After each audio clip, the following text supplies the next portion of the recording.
Everyone, good afternoon. Until now we are studied and done with the topic the glacier, the passes, and the we also know about the important connectivity and interstate passes, glacier and its origin.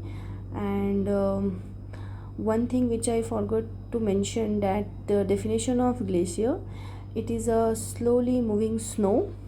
And today we will begin with the new topic, that is Indian drainage system.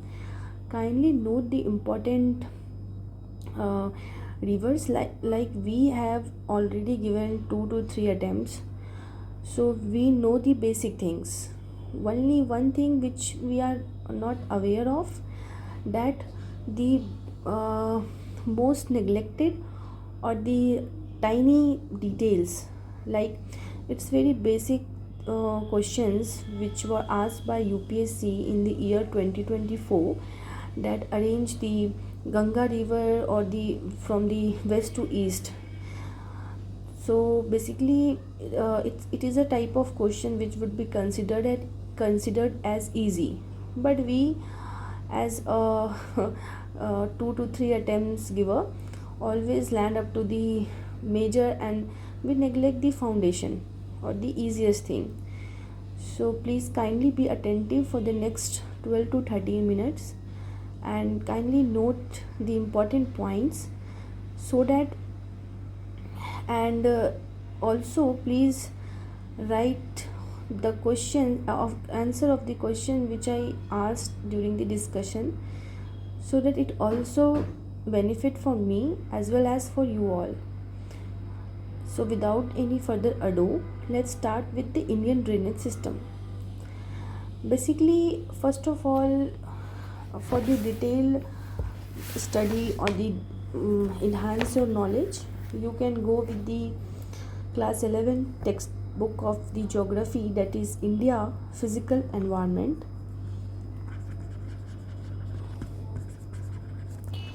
and chapter 3rd. So first of all, what is drainage system? It is a networks of channel, but which channel? So flow of water through well defined channel, water जो एक well defined channel के through flow हो उसको हम बोलते हैं drainage. And इसी network को जो ऑर्गेनाइज्ड फॉर्म में हो उसको बोलते हैं ड्रेनेज सिस्टम। लाइक एक हैप्पीली हर चीज़ हो बट एक ऑर्गेनाइज्ड हो, उसको कहते हैं यूपीएससी सिलेबस। उसी तरीके से ड्रेनेज सिस्टम बहुत पार्ट में इसको डिवाइड किए हैं, like according to the watershed, size of watershed, drainage basin, according to the volume, according to the discharge of water, orientations to the sea, etc. But the most accepted is the Himalayan drainage and the peninsular river, which you can see on your screen. So what is the basic difference between the Himalayan river system and the peninsular river system?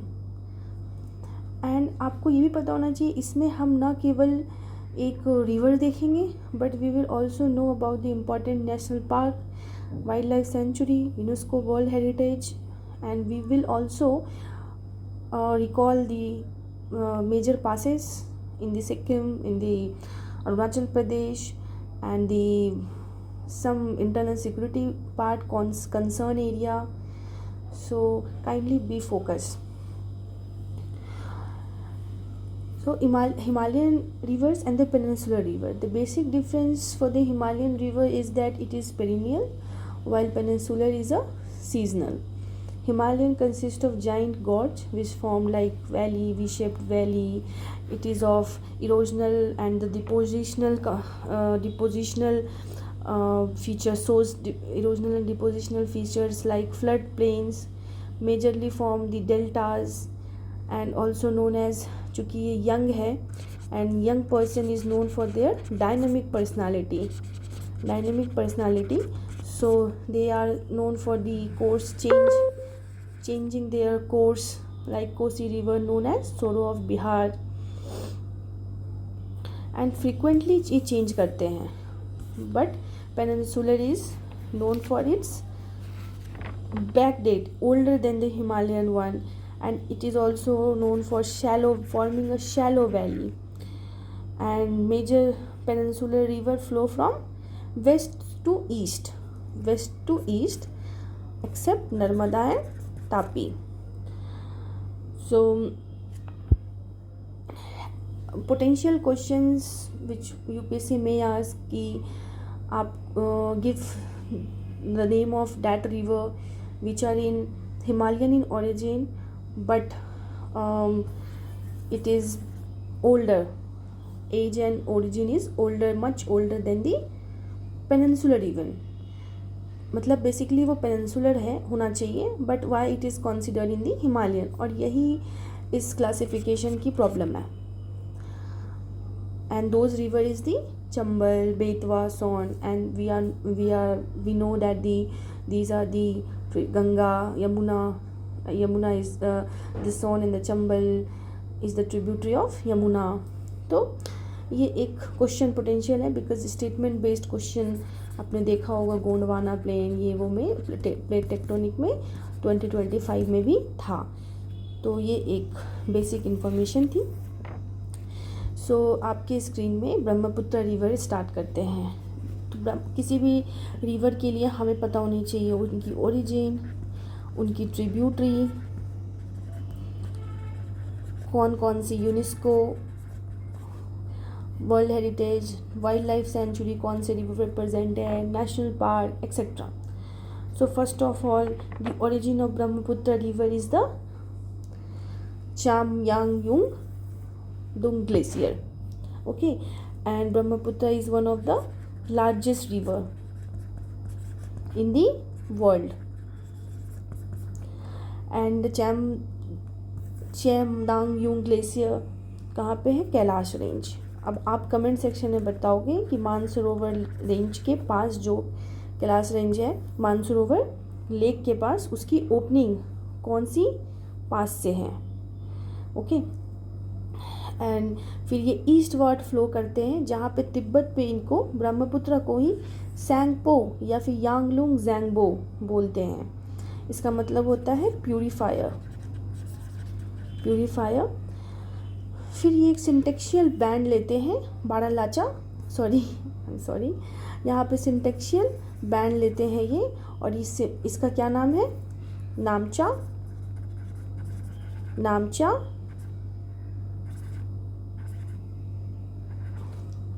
नामचा बारवा पास. Okay, सो सिंटेक्शियल band लेने की वजह से भी यहाँ पे बहुत सारे फ्लड प्लेन से बनाते हैं.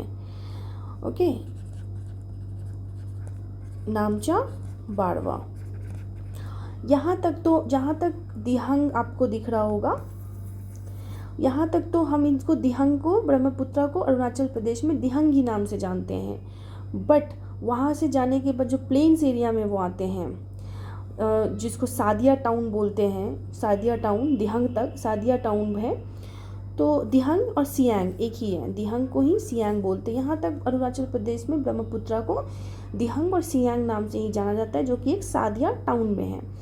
आगे ये बढ़ता है. ओके, और जहाँ पे इसको जब मर्ज होती है, जबकि दिबंग आती है ना यहाँ से, ये दिबंग लोहित, जब ये भी आके यहाँ पे मर्ज होती है ना, और इसकी ट्रिब्यूटरी में जो कि लेफ्ट बैंक ट्रिब्यूटरी है. ओके, ब्रह्मपुत्र की लेफ्ट बैंक ट्रिब्यूटरी है, तब वहाँ से हम इसको ब्रह्मपुत्र कहते हैं, जब ये साउथ वेस्ट की तरफ फ्लो करना शुरू करती है. Okay, I hope you are getting sort of ideas. So हम मेजरली किसी भी चीज़ को जब हम डिवाइड करते हैं तो ओरिजिन, अब डिवाइड करेंगे तो right bank and left bank. Right और लेफ़्ट की ये हमारी कन्वीनियंस के हिसाब से होती है. रिवर जिस दिशा में फ़्लो करती है उस डायरेक्शन में हम उनको नाम देते हैं. ये तो राइट थी, पर जब ये फ़्लो करने लगी तो ये ऐसी हुई, तो ये राइट है ना इसकी, और ये लेफ़्ट हो गई, और यहाँ पे ये आती है. ओके, बांग्लादेश में चली जाती है. तो राइट को आप याद रखना जो रेड से है. ओके, दिहंग, सुबनश्री, कामेंग, मानस, संकोस, तिस्ता. हम इसको सुपर मैप के थ्रू और अच्छे से जानेंगे, but for the overview purpose मैं इससे बता रही हूँ। और लेफ्ट बैंक है दिबांग, लोहित, धनश्री, बराक, ओके, मेघना, जमुना। सो होता क्या है कि जो ये है ना, इसकी राइट बैंक ट्रिब्यूटरी तो इम्पॉर्टेंट है और left bank tributary major important है। धनश्री, ओके, सुबनश्री, कामिंग, मानस, संकोश, ये सब जो है इसकी इम्पॉर्टेंट है। और सुबनश्री की जो है इसकी ओरिजिन जो है वो तिब्बत में है, तिब्बत से आती है, ओके। और this is an antecedent river. Brahmaputra जो है बांग्लादेश में एंटर करती है धुबड़ी के पास, ओके। और बांग्लादेश में ही ज्वाइन करती है तिस्ता। तिस्ता की ओरिजिन कहाँ है? फ्रॉम द जेमू ग्लेशियर इन दी सिक्किम। सो एक क्वेश्चन थी 2018 का कि क्या तिस्ता बांग्लादेश और इंडिया को डिवाइड करती है? तो हम क्या डायग्राम से देख के हम, मतलब फिगर में जो आपके सामने मैप है, आप बता सकते हो कि नहीं, वो आती है यहाँ बट डिवाइड नहीं करती है, okay. So no, answer will be no. Then क्या होती है, जो रिवर जो है आगे जाके जब मर्ज होती है तिस्ता के साथ, तो वहाँ पे हम जमुना बोलते हैं, ओके। मतलब कि बांग्लादेश में ब्रह्मपुत्र को जमुना नाम से बोलते हैं। और फाइनली जो है रिवर पद्मा आके मर्ज होती है, जो कि बे ऑफ बंगाल में चली जाती है। और ब्रह्मपुत्र बहुत ज़्यादा फ्लड्स बनाने के लिए जाना जाता है, इरोशनल के लिए जाना जाता है, एंड लार्ज कैचमेंट एरिया या फिर हेवी कैचमेंट एरिया के लिए।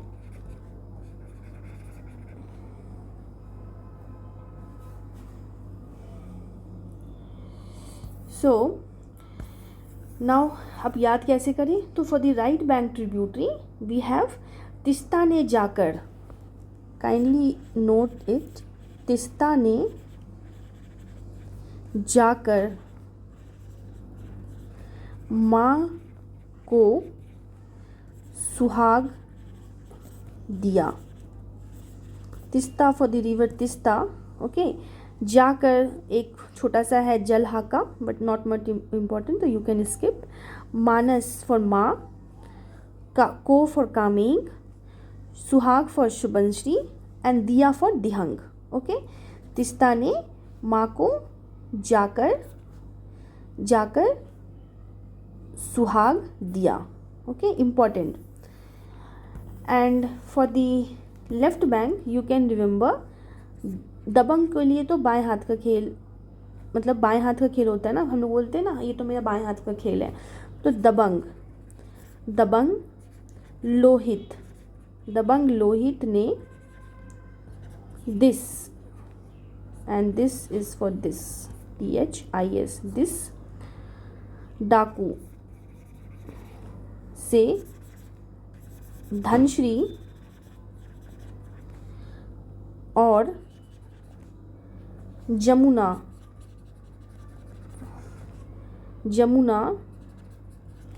को बचाया। हम डिटेल में सुपर मैप में भी देखेंगे तो ये लिख लेंगे।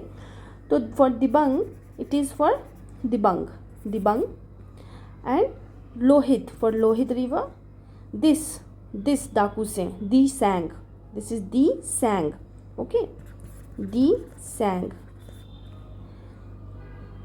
लोहित के नीचे Disang, okay, Disang. Dikhu river, okay, Disang के नीचे दीखू भी है, तो डाकू for दीखू,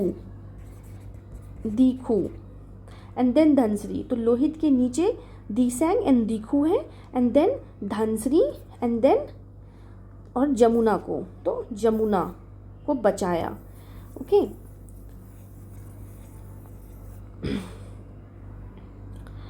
So for the diagram purpose you can remember like this.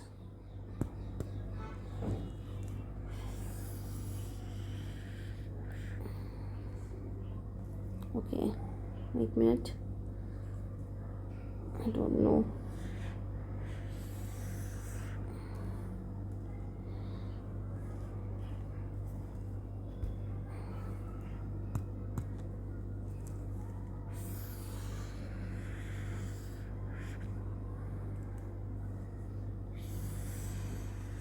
So basically for the right bank, here too it is known as Dibang. Okay, then this one is for the Dihang.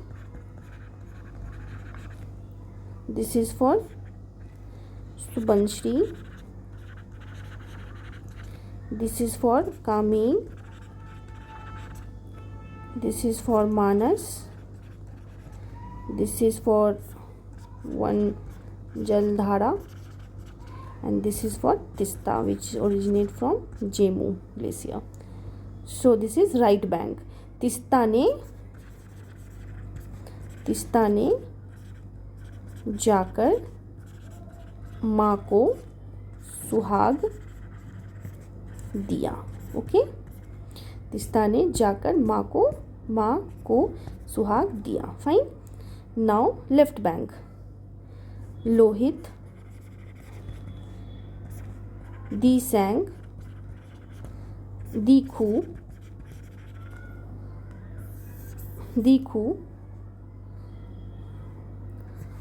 Dhanashree, Jamuna.